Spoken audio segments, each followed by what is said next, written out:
Scotchman Industries would like to take this opportunity to thank you for purchasing one of the finest ironworkers on the market today. The purpose of this video is to help you become acquainted with the general setup and operation of this equipment. In all moving machinery, there is the possibility for operator injury. Our goal is to keep this potential to an absolute minimum. It is Scotchman Industries' sincerest wish that management will make this video mandatory viewing. In these times of constant changes in the workforce, you can't be too careful. At Scotchman Industries, we are not only concerned with sales, we are concerned with operator safety and satisfaction. Please consider this video as additional instruction and not a replacement for the operator's manual. Please read the operator's manual. This video covers the basic operation and safety procedures for our Scotchman 6509-24M, 9012-24M, and 12012-24M ironworkers. Please note, we are using the 6509-24M model for this video. All of the installation and operating instructions in this video pertain to all three models. Anything that is different from one model to the other will be pointed out during the video. This machine has been videoed with the optional jog control, punch jigging table, and oversized shear miter table. Before going any further, Scotchman Industries wants to put a special emphasis on the following points prior to operating the machine. Any individual operating this piece of equipment must be qualified, responsible, and well instructed. The operator must be aware of the capacities of the machine and of the proper use of the hold-downs, strippers, and guards provided with the machine. All guards and awareness barriers must be kept in their proper place. Safety glasses are required at all times, whether operating, setting up, or observing these machines in operation. The operation of this machine should be limited to one person at a time. Do not place any body parts under or in any of the machine's moving parts. Read all of the safety and warning labels prior to operating the machine. Never operate the machine with dull or damaged tooling. Replace worn and damaged tooling promptly. Never leave these machines running unattended. Do not modify these machines without written permission of the manufacturer. The area around the machine must be kept clear and well lit. All electrical work should be done by a qualified electrician. Scotchman Industries has provided the latest state-of-the-art in control panels for their ironworkers. In order to operate this piece of equipment, you should familiarize yourself with the control panel. This area of the panel is the on-off and lockout-tagout switch. When the switch is in the off position, you can put your tagout device in the specially designed switch. To start the machine, place the disconnect switch in the on position and the selector switch in the start position. Pull out the stop switch and depress the green start button. The machine will not function until you designate the position you want to activate with this switch. When you select the punch position, the shear will close and the punch will open. When you select the shear position, the shear will open and the punch will close. For setting up tools on the tool table, put this optional switch in the jog position. This allows you to inch the power beam very slowly and is especially effective when it is used in conjunction with the stroke controls to remove unnecessary travel from the stroke. For normal foot control operation, return the switch to the run position. This mushroom stop switch is designed as an emergency stop switch. The first and most important procedure we will demonstrate is the Scotchman preferred method of changing and aligning punches and dies. Failure to properly align punches and dies can cause serious bodily injury and/or damage the equipment. Please observe the procedure very closely and use the Scotchman preferred method. Always wear safety glasses when operating or observing these machines. With the machine's punch and shear selector switch in the punch position and the ram retracted, turn the power off at the disconnect switch.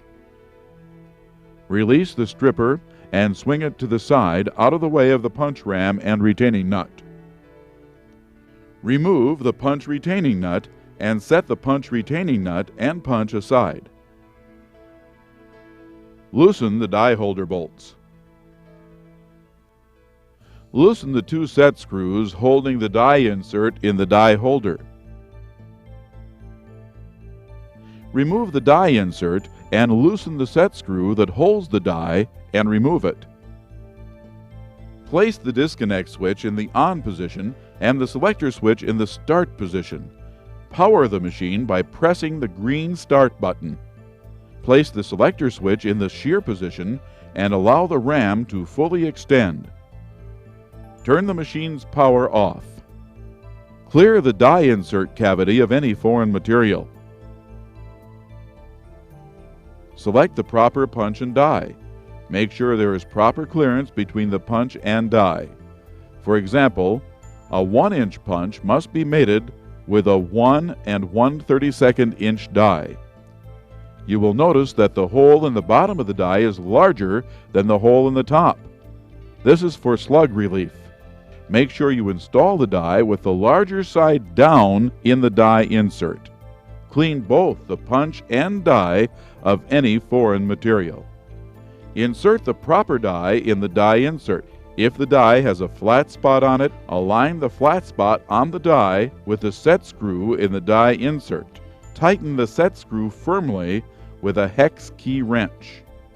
Please note, all of our shaped punches, including squares, ovals, hexagon, and special order punches, are manufactured with a keyed alignment system. This keyed slot mates with the slots in the punch ram to allow for 2 different positive locked positions of the punch. We strongly urge you to take advantage of this feature. Insert the punch into the punch retaining nut, making sure it seats properly. Place the punch retaining nut assembly on the die insert with the punch inserted in the die. Place the insert back into the die holder and tighten the set screws. Raise the punch retaining nut and turn it onto the punch ram. The die holder may have to be moved slightly to align the punch retaining nut to the punch ram. If you are using keyed punches, manually rotate the punch until the key seats in the ram before tightening the punch retaining nut. Use a wrench to tighten the punch retaining nut. Make sure there is equal clearance on all sides of the punch in the die. Retighten the bolts in the die holder. Check to be sure of proper alignment. Realign if necessary. Return the stripper to the forward position. Place the disconnect switch in the on position and the selector switch in the start position. Power the machine by pushing the green start button. Place the selector switch in the shear position. Jog the machine several times with the foot switch without letting the punch come out of the die to be sure the alignment is correct. Oil the punch and die before use and every 5 to 10 holes thereafter. Place the selector switch in the punch position. On the initial setup, punch 3 to 5 holes, then retighten the punch retaining nut and the die holder bolts.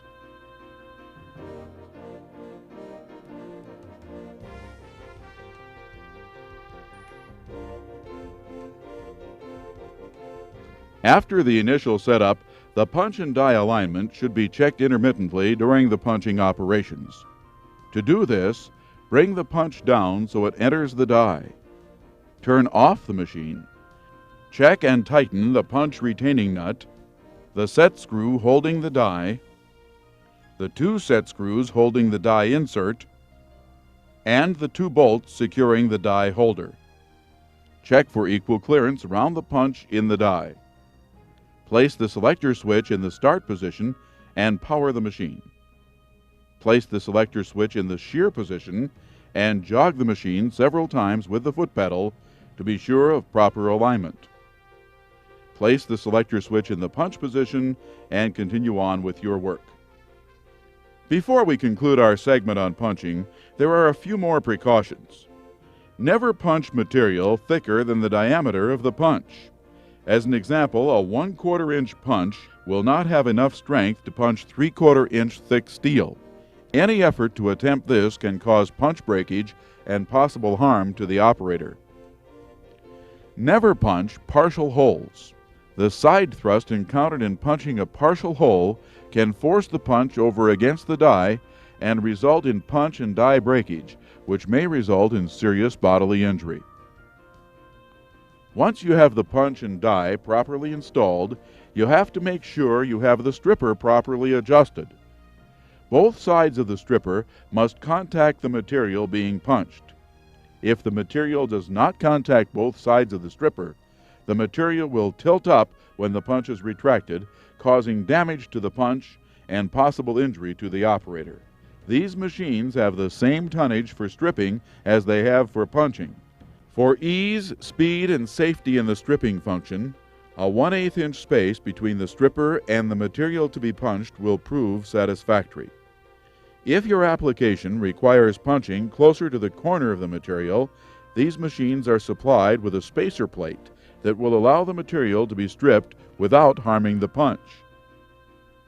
If your application calls for punching into the leg of channel or a similar application, this offset die holder will make the job possible.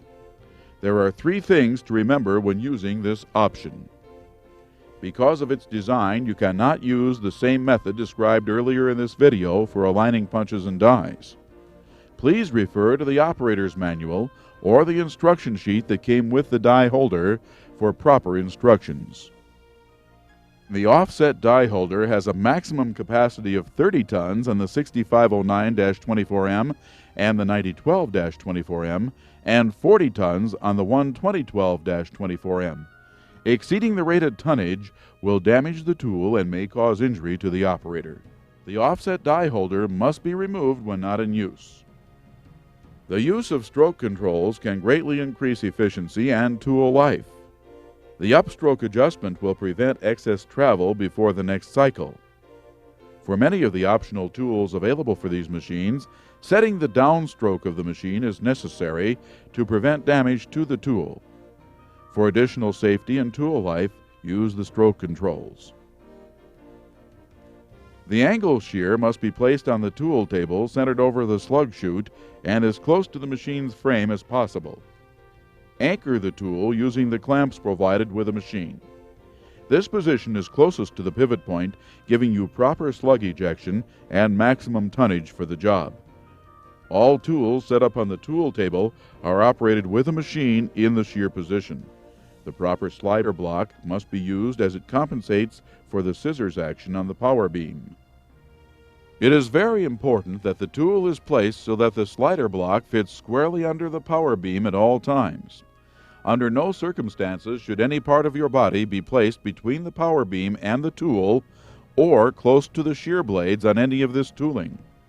For shearing uneven leg angles, please consult your dealer or the factory for the proper blades to fit the application.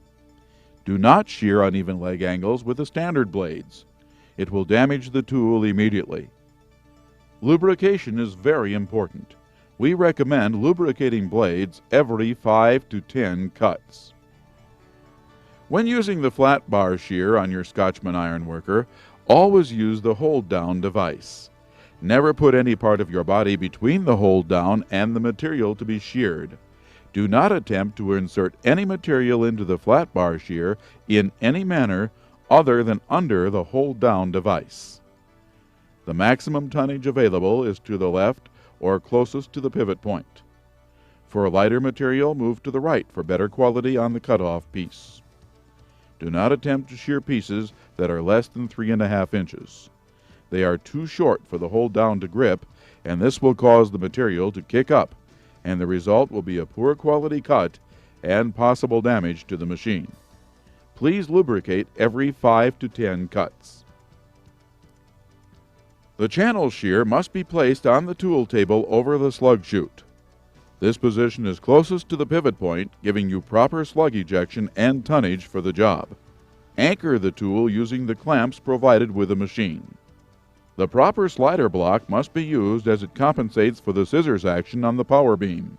It is very important that the tool is placed so that the slider block fits squarely under the power beam at all times. To ensure that your channel shear is properly adjusted, please note: the upper blades must come in contact with the inside of both legs of the channel at the same time. To adjust the channel shear, loosen the bolts holding the stationary vertical blades and adjust the blades using the 4 backup screws. Always replace the guards after making these adjustments. Use the crank handle to snug the vertical blades against the channel iron leg before shearing.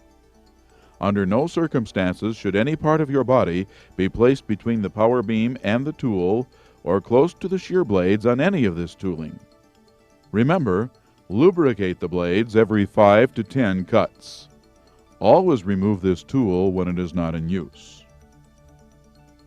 The rod shear is installed on the tool table and must be placed squarely under the power arm and anchored with the clamps provided.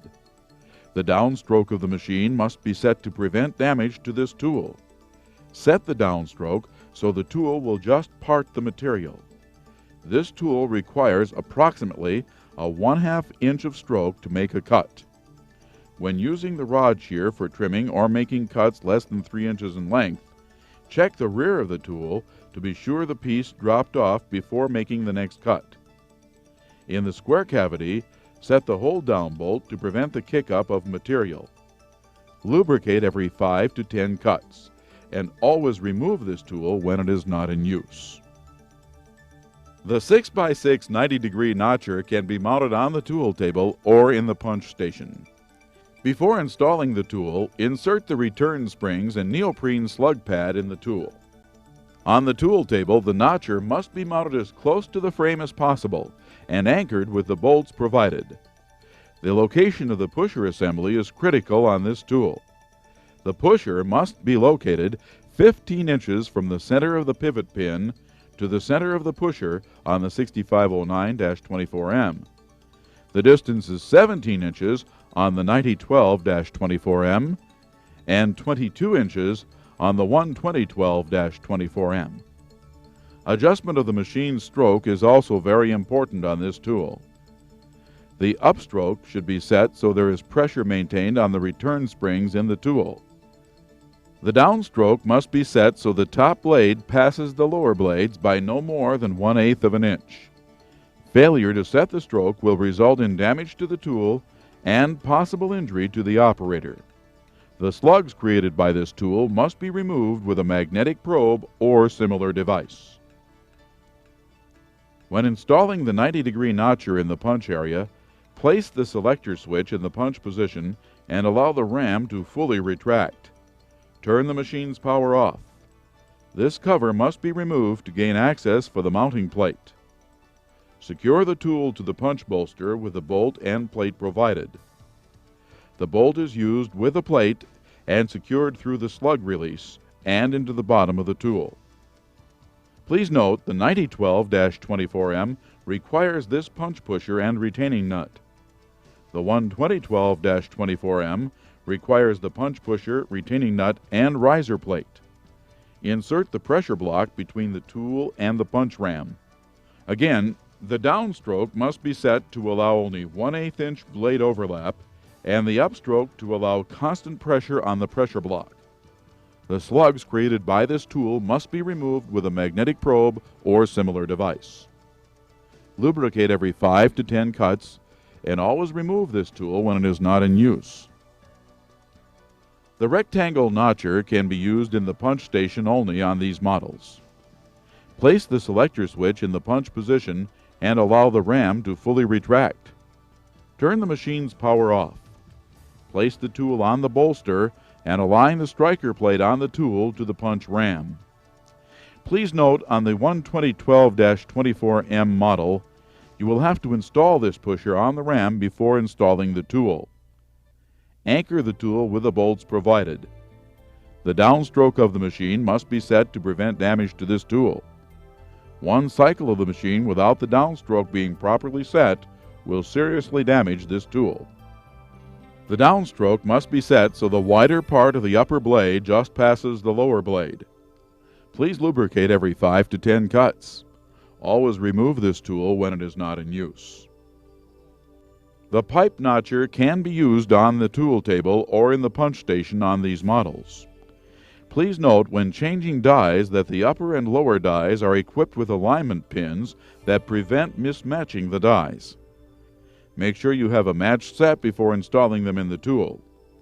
When installing dies in this tool, place the upper die in the tool without the return springs. Install the lower die and make sure there is equal clearance between the upper and lower dies. Install the return springs and slide the top die back into the tool. When using this tool on the tool table, be sure that it is placed over the slug chute and that it is anchored with a clamp provided with the machine. The extension rod and spacer supplied with the tool must be bolted on top of the tool and placed squarely under the power arm. Set the upstroke so that the power arm just touches the rod. Then set the downstroke so the upper die passes the lower die by no more than 1/8 of an inch. When using the pipe notcher in the punch station, clamp the tool securely over the slug release in the bolster with the clamps provided and directly under the punch ram. A punch blank must be used on the ram to provide adequate stroke to operate the tool. Set the upstroke so the ram is snug on top of the tool and the downstroke so the upper die passes the lower die by no more than 1/8 of an inch. Please lubricate every 5 to 10 cuts. Always remove this tool when it is not in use.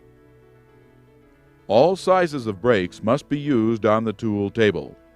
Place the brake squarely under the power beam with the guard facing the operator's side of the machine. Place the brake against the frame closest to the pivot point for maximum tonnage. Anchor the tool with the clamps provided with the machine. Set the downstroke of the machine so there is pressure on the rocker cap at all times. Do not place any part of your body between the power beam and the brake or near the dies. When using the brake, it is very important that they are center-loaded. Never side-load a brake, as it will put undue stress on the guideposts and cause damage to the tool and an unsatisfactory bend. For special shaped applications, please contact the factory. Always remove this tool when it is not in use. The Picket tool must be operated in the punch station. Center the tool under the punch ram and secure the tool to the bolster with the clamps provided with the machine. The capacity of this tool is 1/2 to 1 inch 16-gauge tubing. Separate dies are required for each size of tube. Before shearing any tube, set this height tab. It should be set at 5/16 of an inch for 1/2 inch tubing, 3/8 of an inch for 5/8, and 9/16 of an inch for 1 inch tubing. Set the tube guide on the front of the tool to the desired size and adjust the stop on the back of the tool. This additional retaining nut and space are required when mounting the tool on the 12012-24M. Please lubricate every 5 to 10 cuts. Always remove this tool when it is not in use. The tube shear mounts on the tool table and must be anchored with the clamps provided. Align the tool over the slug chute and squarely under the power arm. The maximum capacity of this tool is 2-inch 16-gauge tubing. The upstroke should be set so the tube you want to shear will feed freely through the unit.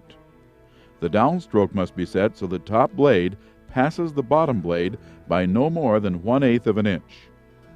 Failure to set the downstroke may result in damage to the tool and injury to the operator. If your machine is equipped with this option, there are a couple of very important things to remember. This switch allows you to select the electric back gauge option. When the machine is powered and this switch is in the probe position, anytime the probe is depressed, the machine makes a complete cycle. Make sure you have everything set up before you power the machine.